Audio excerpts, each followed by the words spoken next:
In my opinion, the main benefit of YouTube ads is to really drive awareness to users who may not be familiar with your brand. But with TrueView for Action, we can go a step beyond that and actually work towards really trying to drive conversions, or at least getting users to visit your website. So in this video on TrueView for Action, I'm going to go over the campaign setup and the 5 main ways that you can really drive action from your campaigns to actually try to do more than just build awareness.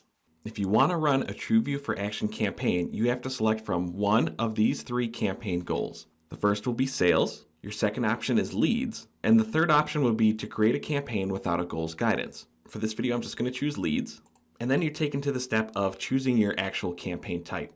We're here to talk about video, so that one's pretty straightforward. And then you're taken down to the option of which campaign subtype would you like to choose. Now, if you have selected sales or leads and then a video campaign type, the only option is drive conversions. That is the main goal for this campaign type. And for sales and leads, you can't select any other option. Now, for the campaign goal, if you've chosen to create a campaign without any goal guidance, once you get down to the subtype section, there's going to be a variety of different subtypes that you can choose. But in order for it to be a TrueView for Action campaign, you will still have to select this drive conversions campaign subtype. Now we can go and click continue.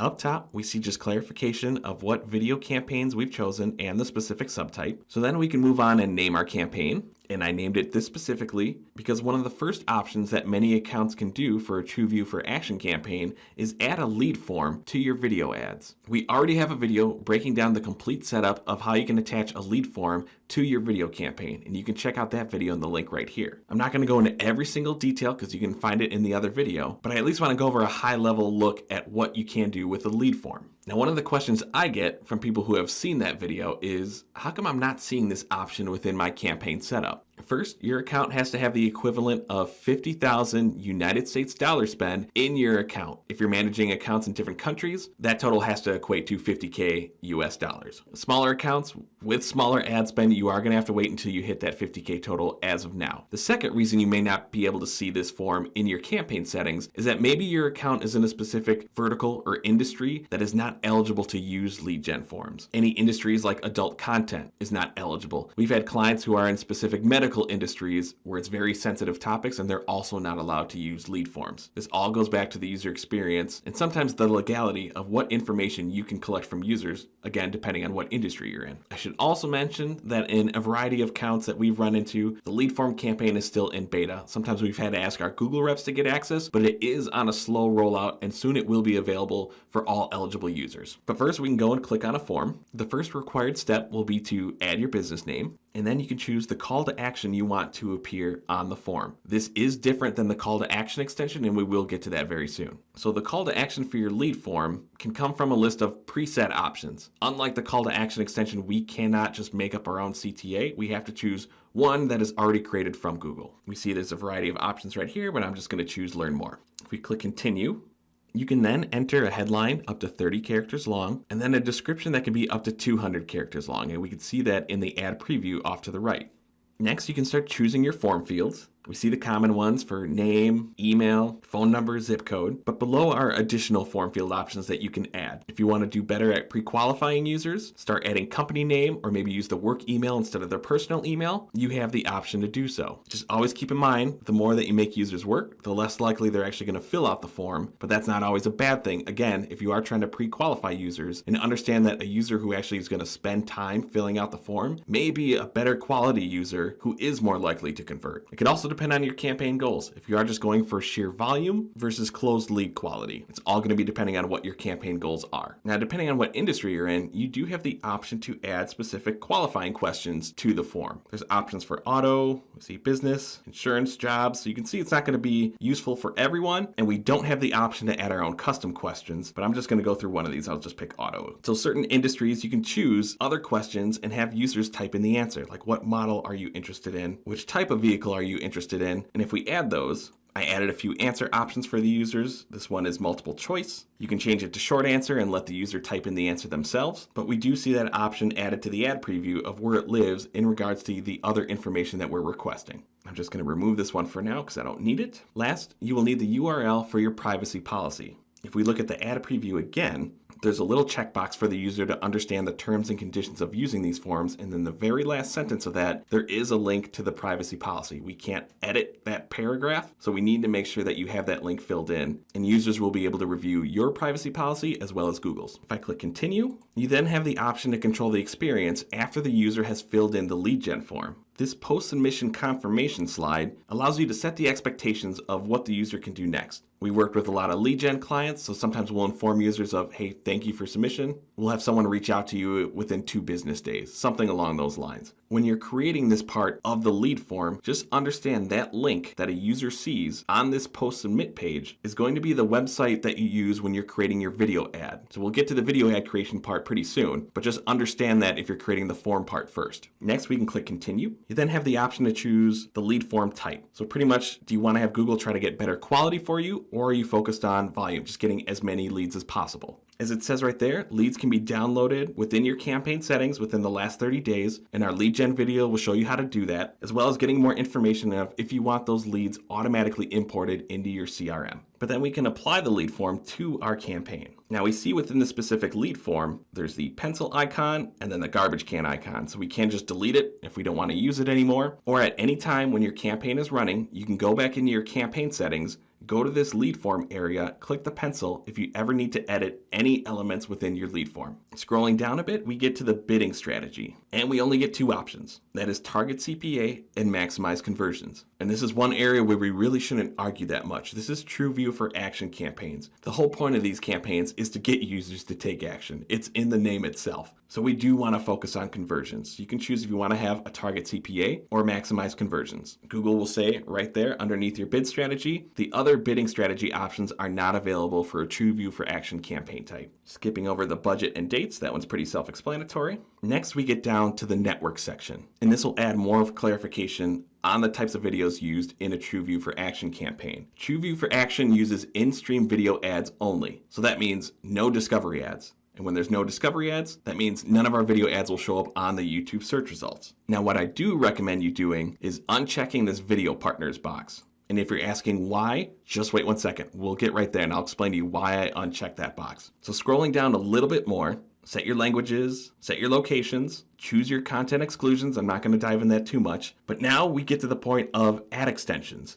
Just like we can add Sitelink extensions to our search campaigns, we can also add the Sitelink extensions to our video campaigns. And the reason I unchecked that display partners box is that Sitelinks do not appear in video campaigns that are running on Google Video Partners. So you have to make sure that box under your networks is unchecked. Let's keep it just on YouTube. It's also important to note that Sitelink extensions for video campaigns are only going to show up on mobile devices. That being said, I would go back and look at my Sitelink extensions and see how they look on mobile devices. Look at some of your ad previews. Do your current Sitelink extensions get cut off when they are shown on mobile devices, even if your headline is short? To me, it's important to make sure that your headlines and possibly descriptions are mobile friendly if you're doing anything with TrueView for Action. You can select from options that you already have created within your account, but just like the ad extension area within Google Ads, you can create new Sitelink extensions from this campaign setup. You have to have at least 2 Sitelink extensions added to the video campaign, but depending on how many you add, your ad can show potentially up to 4. The whole point of this campaign type is to drive action, right? So besides adding a potential lead form, I highly recommend adding Sitelink extensions that can drive users to certain areas of your website or specific landing pages. Anything we do to have conversions on top of mind is going to be extremely important. So that's already 2 actions that we talked about that a user can do from a TrueView for Action campaign. I'm next going to click on the additional settings option and we get a drop down of 4 additional rows. If you need to switch over your conversion types to campaign specific conversions, you have the opportunity to do so. But on this one, I want to focus on devices. And for TrueView for Action, I highly recommend to select specific targeting for the devices. Leave computers on. You definitely need to leave mobile phones on. I still recommend leaving tablets on, but look at unchecking TV screens. For most of my awareness campaigns, if you are really focused on some top of funnel efforts, I will leave TV screens running. To me, it's still valuable for that impression to stay in front of users watching YouTube on a TV device. But these are actions. Your lead form, your Sitelink extensions, all those actions that we want to do to actually drive conversions are not going to show up on TV screens. So uncheck the TV screens box for TrueView for Action. Save it for any of your other YouTube campaigns within Google. Next, you can adjust your frequency capping or your ad schedule.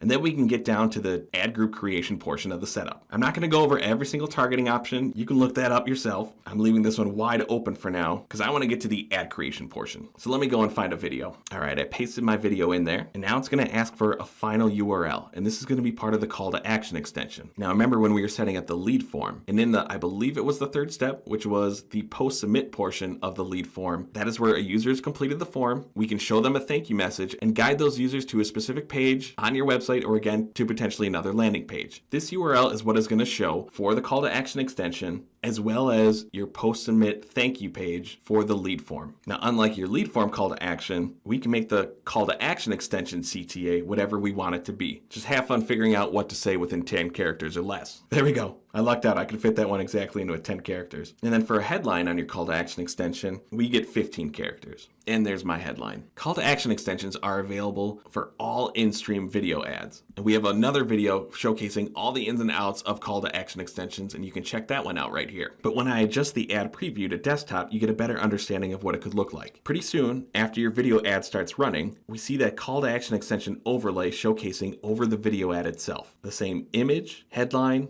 call to action extension, and display URL are also going to be visible on the upper right-hand portion of the user's screen on a desktop device. Now for TrueView for Action, we can only run skippable in-stream ads. That means the advertiser will only pay if a user watches at least 30 seconds of this video ad, or if the video is under 30 seconds in length, that the user watches the whole thing. If the user skips and the advertiser does not have to pay for that view, the advertiser can still get charged if a user clicks on the lead form, on either the two call to action extensions, or the companion banner. And the companion banner is going to be right here, where this rectangle gray box is right now within the ad preview. You can use the banner for your YouTube channel, and that's going to be most likely an overall branding image. But this image is pretty small, so possibly your YouTube channel banner could look kind of funny depending on how it fits within the companion banner. So you do have the option to upload your own image. We can see how the companion banner can show a specific message and not just your YouTube channel banner image. Companion banners are only going to be available on desktop devices, but they are another way for users to, again, take action. I like to think of the companion banner as just another way to capture users' attention so they notice your call to action extension. We'll leave it up to you if you feel that updating the companion banner image makes sense depending on the targeting options that you have, but it is just another way to really capture that user's attention to try and get the user to take the action that we want them to take. And we scroll down a little bit more, we can create the campaign, and everything that we've done so far would be live. After you have the campaign live, I highly recommend that you go back and create more ad variants. This will allow you to test out different call to action extensions and potentially see if certain wordings of your headline or your call to action will drive more clicks from your video ad. If you're focused on the lead form is associated with the campaign, not the ad. So if you want to test out different lead forms, you will have to manually edit the form or possibly look at creating new campaigns with different targeting. And there's one final element of a TrueView for Action ad that I want to show you. So thank you, Samsung. But here we see a TrueView for Action in-stream ad. We see the call to action extensions, both within the ad itself and right up above the recommended videos. We see the companion banner, but what we're going to see at the very end is a dedicated end screen. This is something that YouTube is going to create for you if the user watches the complete video ad. There is nothing that you need to do for this end screen. It's going to be automatically created for you. The end screen shows up for 5 seconds on mobile devices and 7 seconds for desktop devices. And your video needs to be at least 15 seconds long for this end screen to appear. So we're getting to the end really quick right here, 1 second, and there it is. So we see a countdown going on the lower left-hand side. We see the image, the headline, and the call to action button as the last way to drive more traffic to your website. And those are the 5 main ways that you can drive some sort of action with TrueView for Action. We've seen, like with the site links, it's only available for mobile. The end screens have different lengths of time that they're being shown depending on what your device you're on. And we understand that lead gen forms might not be applicable to every business or every account. But now that you know what you can do, try to add as many as you can that make sense to your campaign goals. That's going to give you a better chance of getting in front of that user and staying in front of them. That's going to make sure that they perform the action that you want, that's going to drive the conversions that you were looking to achieve with your campaign. Thanks for watching our video. If you found it useful, give us a thumbs up below. We release a new video at least once a week, so if you want to see more from the Paid Media Pros channel, be sure to subscribe.